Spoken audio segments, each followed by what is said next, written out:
এখন এই মুহূর্তে রয়েছি হাসনাবাদ চৌরঙ্গি মোড়ে ব্যায়াম সমিতি ক্লাবে। তো চলো এখানকার যে প্রতিমা আর মণ্ডপ অসাধারণ লুক তৈরি করা হয়েছে, তা চলো তোমাদের আমি দেখিয়ে।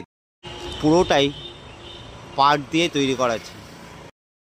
গেটের দুই ধারে সুন্দর সুন্দর গাছ আর ঝুড়ির ওপরে লাইটিং, অসাধারণ লাগছে লুকটা। চলো পুরোটাই তোমাদের আমি দেখিয়ে দিই, দেখে নাও।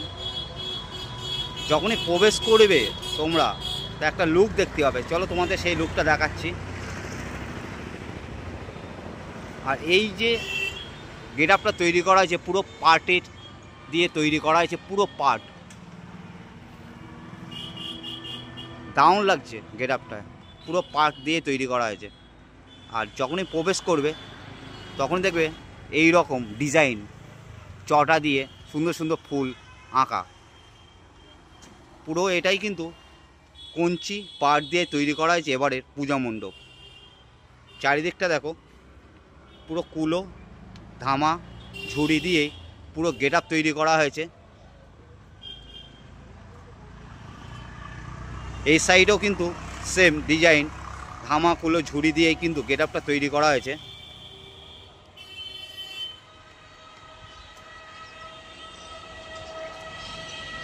এত সুন্দর গেট আপ এই হাসনাবাদ চৌরঙ্গীর ব্যায়াম সমিতি ক্লাবে এবছর ফেভারিট পূজা মণ্ডপ হাসনাবাদের মধ্যে। তো দেখতে পাচ্ছ অসাধারণ লুক, সুন্দর ডিজাইন,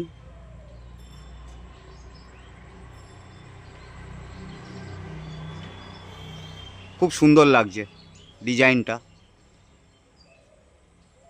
দেখো চারিদিকে কুলোর মধ্যে রয়েছে দেবীমার মূর্তি, প্রত্যেকটা দেবীমার মূর্তি রয়েছে। আর মাথার ওপরে এত সুন্দর একটা ডিজাইন তৈরি করা হয়েছে, এবারে অসাধারণ লুক তৈরি করেছে এবার, খুব সুন্দর লাগছে ডিজাইনটা। চারিদিকটা কিন্তু খুব সুন্দর লাগছে।